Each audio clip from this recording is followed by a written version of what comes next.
cosa. A otra cosa. Sí, sí. ¿Neta? ¿No sabías? No. Joaquín está descubriendo que hago un cuate que se llama el escorpión dorado. Sí sabía. Muchachos, estamos con el director y el protagonista de Belzebú y estoy muy contento porque, o sea, esta entrevista significa mucho para mí porque estoy con dos personas muy talentosas y de hecho la primera entrevista que se hizo para La Lata en ese momento, la primera entrevista con el elenco completo fue Pastorela. Sí, claro. El primer close-up que hicimos, después Joaquín fue allá al foro y ahora estamos hablando de una película que me llamó mucho la atención porque es un arriesgue hacer terror en México, lo platicamos fuera de cuadro, porque el terror en México muchas veces no da miedo. Y se hace poco. Y se hace poco porque les da miedo, irónicamente. Nos hacen hacen menos cada vez. Y me cagué de miedo. ¿Sí? Sí, o sea, se logra el cometido. Pero yo te dije, llévate el bolillito después de la función. Con el pañal me conformé. Eso es una buena noticia, ¿no? Ever since the Holy Church was founded, hundreds of believers have announced the Antichrist. No sabían en lo que se estaban metiendo, fue como picarles la cresta para por fin lograrlo, porque después de hacer su último proyecto juntos, que es como más comedias y tiene ahí como unos guiños de terror. Demonios. Sí, pues judicial Ahora. contra exorcistas. ¿De dónde sale esta inquietud por entrarle? Bueno, desde las películas de Pastorela o La Cabeza son películas que son comedias de horror, una de una maldición de un mago que se roba una guillotina maldita y la otra judiciales contra exorcistas en Navidad. Y este texto de Luis Carlos nos llega y es terror duro, puro y como con el que crecí en los 80s. Y dije, esto hay que contarlo en la frontera México-Estados Unidos, ¿no? Y quien la tiene que contar es Joaquín, ¿no? O sea, tiene que ser el que lleve la película. Pero o sea, ¿cuánto tiempo fue la primera vez que te dijo esto? ¿Hace 7 años más? Sí, Long más. time ago. No. Si hablamos del primer proyecto, tiene 20 años. Una cosa así, es decir, O sea, de que empezamos a trabajar. él me invitó a hacerse un cortometraje, como estudiante todavía. Sí, era la tesis. La tesis, ¿no? Y ahí participé con él. Después vino Pastorela y ahora se vino Belzebú. Pero hacer terror y que tenga que ver con posesiones demoníacas y todo eso, o sea, es una delgada línea entre ser ridículo y que hagas que la audiencia se sienta incómodo y Por eso aterrado. nadie hace cine de terror y por eso es tan difícil hacerlo, porque romper esa línea, traspasar esa delgadita línea, te hace caer en el ridículo o en lo inverosímil. Por eso las dificultades de hacer cine de terror, desde luego desde el lado de la dirección, que es donde está lo más complejo, hasta el lado de la interpretación, porque tienes que ser profundamente, drásticamente real. ¿No? Y esas son las grandes preguntas que como actor te haces: ¿cómo voy a actuar yo un poseso verdadero? Y bueno, ahí estaban justamente las interrogantes y los retos. He has experienced evil in its deepest, darkest form.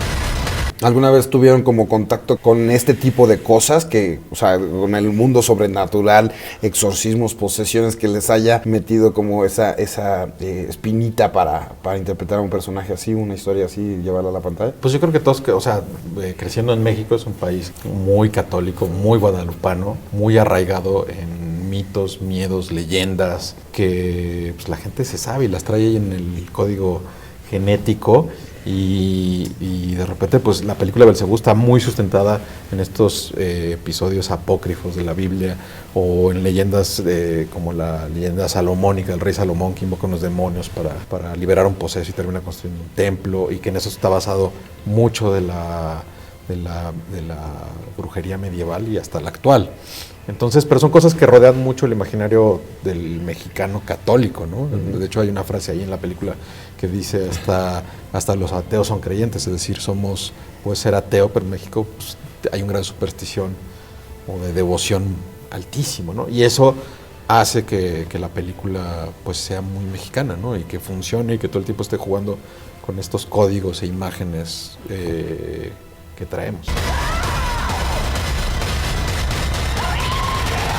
Tú, Joaquín, ¿dónde encontraste las referencias, la inspiración? ¿Cómo lo hiciste más real para la pantalla? No, realmente son los misterios de la interpretación, ¿no? No solamente imaginas o solamente permites que la situación te haga hacer cosas, ¿no? Lo delicado era justamente en caer en lo ridículo, ¿no? O en repetirte como otras tantas posesiones, o en hacer algo que finalmente no fuera creíble. ¿De dónde te nutres? Pues no, de algo que puedes imaginar. Yo lo aterricé en algo bastante terrenal, es decir, lo convertí más bien en un odio profundo y en una violencia profunda, ¿no? Entonces, más allá de trabajar con mi imaginación sobre los demonios y el demonio entra en mi cuerpo, etcétera, pues más bien era detestar al que tenía enfrente, burlarme de los que estaban enfrente, generar un odio profundo y convertir todo esto en una energía pues muy oscura, ¿no? Muy llena de resentimiento. En realidad eso fue el trabajo más específico que hice, ¿no? No en generarme algo sobrenatural, ni siquiera vomitar, ni eso, nada. Todo estaba en generar un odio que fuera verdadero y está más al alcance del actor, ¿no?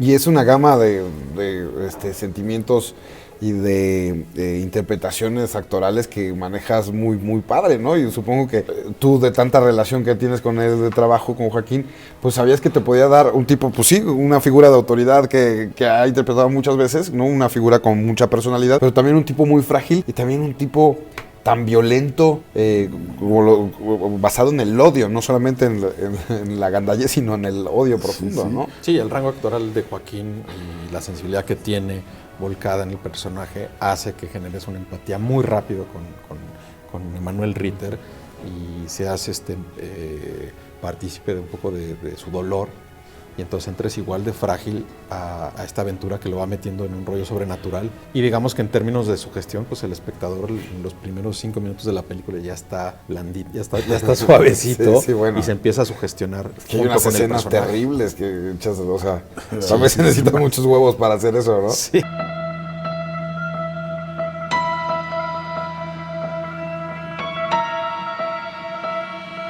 ¿Cómo te fue con el inglés?